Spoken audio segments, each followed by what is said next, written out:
భగవంతుని సన్నిధిలో అడుగుతున్నా, నిర్భయంగా త్రికరణ శుద్ధిగా దేవుడి మీద ప్రమాణం చేసి నిజం చెప్పు. ఈ అమ్మాయిని పెళ్లి చేసుకోవటం నీకు మనస్ఫూర్తిగా ఇష్టమేనా? ఇష్టమేనండి. ఈ అమ్మా, ఈ అబ్బాయిని పెళ్లి చేసుకోవటం నీకు ఇష్టమేనా? ఏంటి సిగ్గుపడుతున్నావా? ఇలా చూడు, సంప్రదాయ ప్రకారం నువ్వు నోరు తెరిచి ఇష్టమేనని చెబితేనే ఈ పెళ్లి జరుగుతుంది. తలెత్తి చూడమ్మా. అయితే ఈ పెళ్లి చేసుకోవటం నీకు ఇష్టం లేదా? నేను ఇంకొకరిని ప్రేమించానండి. చిన్నపిల్లండి, ఏదో తెలియక మాట్లాడింది. తమరి పెళ్లి జరిపిస్తే అన్నీ సర్దుకుపోతాయి.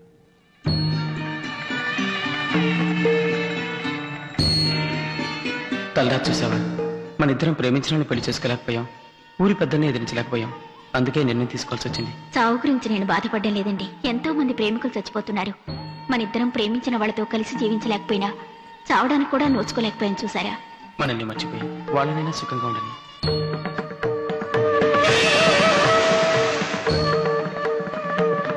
నేను చేసిన తప్పుకు ప్రాయశ్చిత్తంగా నా యావదాస్తిలో సగభాగం ఈ గుడికి రాసిస్తున్నాను. నా గుమస్తా కూతురికి, ఆ అమ్మాయిని పెళ్లి చేసుకున్న వాడికి పట్టిన గతి ఇక మీద ఈ ఊళ్ళో ఎవరికీ పట్టకూడదు. వాళ్ళ జ్ఞాపకార్థంగా వాళ్ళు దూకు చనిపోయిన ఆ బావిని ఈ రోజు నుంచి మూసేయండి. ఇక మీద ఈ ఊళ్ళో ఎవరికి పెళ్లి జరిగినా సరే, వాళ్ళు లేనివాళ్లు కావచ్చు, ఉన్నవాళ్లు కావచ్చు, ఈ భగవంతుని సన్నిధిలో చేసుకోబోయే వాళ్ళ ఇష్టాయిష్టాలు తెలుసుకుని ఆ దేవుడి మీద ప్రమాణం చేసిన తర్వాతే పెళ్లి జరగాలి. అలా జరిగే పెళ్లికి తాళినిచ్చి సారినిచ్చి నా కుటుంబం జరిపిస్తుంది. నా తదనంతరం నా వారసులు కూడా ఇదే విధంగా ఈ ఊళ్ళో ప్రతి పెళ్లి జరిపించాలని నా ఆశ. తాళి కడితే అన్ని అవే సర్దుకుపోతాయండి. మీరు పెళ్లి జరిపించండి. మా వంశపారంపర్యంగా వస్తున్న సాంప్రదాయాన్ని నేనిప్పుడు మార్చలేను. ఈ ఊళ్ళో జరిగే ప్రతి వివాహానికి కన్నవాళ్ళ అంగీకారం కన్నా చేసుకోబోయే వాళ్ళ అంగీకారమే ముఖ్యం. ఇష్టం లేని ఏ వివాహం ఈ ఊళ్ళో జరగకూడదు. అటువంటి వివాహాన్ని ఏనాటికి నా వంశీకులు చెయ్యరు. ఈ ఊరి కట్టుబాటు ఏమిటో మీకు తెలుసు కదా. మీ అమ్మాయి మనసారా ఎవరిని ఇష్టపడుతుందో అతనికే ఇచ్చి తనకు వివాహం చేయాలి. అది మీరు ఇంకెవరికైనా ఇచ్చి వివాహం చేస్తే మీ కుటుంబానికి ఈ ఊళ్ళో స్థానం ఉండదు. మీ జీవితం కన్నా మీ పిల్లల జీవితమే ముఖ్యం. మనసుకి ఇష్టం లేని వివాహం చేసుకుని వాళ్ళు బావిలో దూకి చావటం కంటే వాళ్ళకి ఇష్టం లేని పెళ్లి చేయటానికి మీరు తీసుకొచ్చారే ఆ తాళి, దాన్ని బావిలో పడేయటమే మన ఊరు అలవాటు. రే, బావిని తెరవండిరా.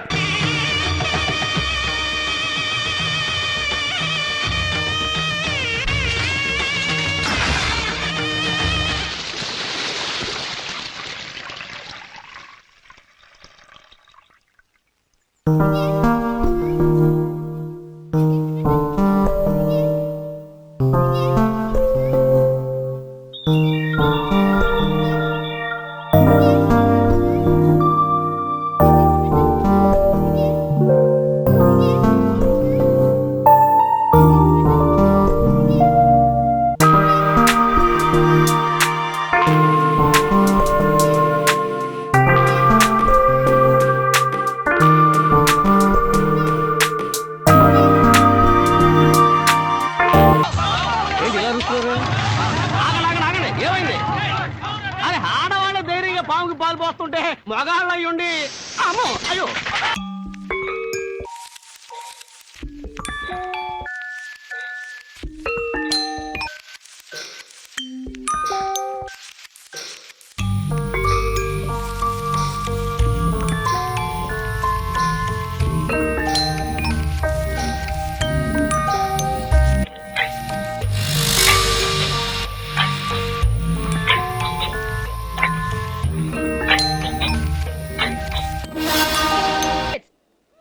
అనుకుంటున్నారా?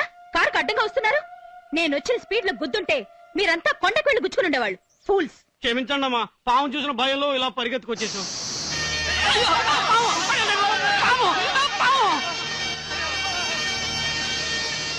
సాగుకొట్టుండ్రా దాన్ని.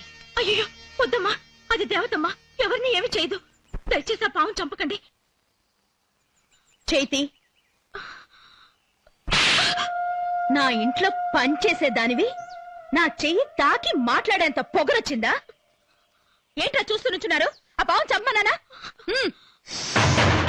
చంపకండి.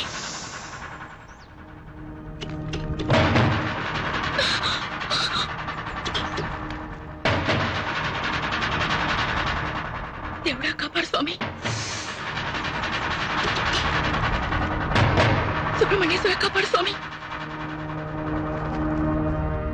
అమ్మా పుట్ట గుడి లాంటిది దీన్ని పోయి ఏయ్ చమ్మని చెప్పానుగా, చెప్పింది చెయ్యి.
నీ పాట బ్రహ్మాండంగా ఉంది కానీ అది అలా ఉంచు. ఆ ఉట్టి కొట్టడం చేతగాక మన ఊరి కుర్రాలంతా అల్లాడుతున్నారు. అది ఎవరు కొడతారు?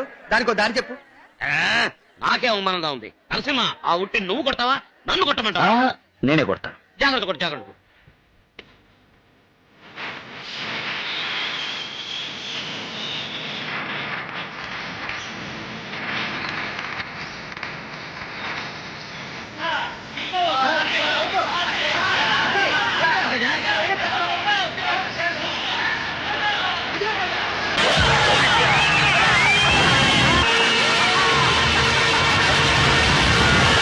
తోలుల్చి పారేస్తాను పడవా. ఏంటన్నయ్య నరసింహ ఏం తప్పు చేశాడని అటు తిడుతున్నావు? ఇలా చూడు, అసలు వీడు ఎవరిని అడిగి చేసే పని వదిలిపెట్టి అక్కడి నుంచి ఇక్కడికి వచ్చాడో అడుగు.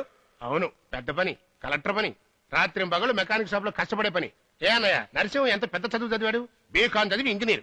న్యాయంగా కాంట్రాక్ట్ తీసుకుని కదా పని చేయాలి. అయ్యో బాబాయ్, అది బీకాం కాదు, బిఈ ఇంజనీరింగ్. అదే కదా నేను ఉంది. అంత పెద్ద చదువు చదివి మన కుటుంబంలో పుట్టి ఆ పనే చేయాలా? తమ్ముడు, నా బిడ్డ సంపాదించి తీసుకొస్తే నేను కాలు మీద కాలు వేసుకొని సుఖపడాలనుకుంటున్నానా? వాడు ఇక్కడ ఉంటే ఏమైనా ఊరికే ఉంటాడా? అడ్డమైన మూకతో తిరుగుతూ ఉంటాడు, అందరితో గొడవలు పెట్టుకుంటాడు, కొట్లాట కేసులో ఇరుక్కుంటాడు. అందుకే వాడిని ఎంత దూరం పంపింది. ఇంత కష్టమైన పనిలో వాడిని ఎందుకు చేర్చానంటావు? రేపు నేను ఇచ్చేది ఎంతైనా కావచ్చు, దాన్ని వాడు చివరి దాకా కాపాడుకోవాలి. అందుకు వాడు కష్టపడితేనే దాని విలువ తెలుస్తుంది. అందుకే అట్టను కూడా నాకు పుట్టారు కొడుకులు.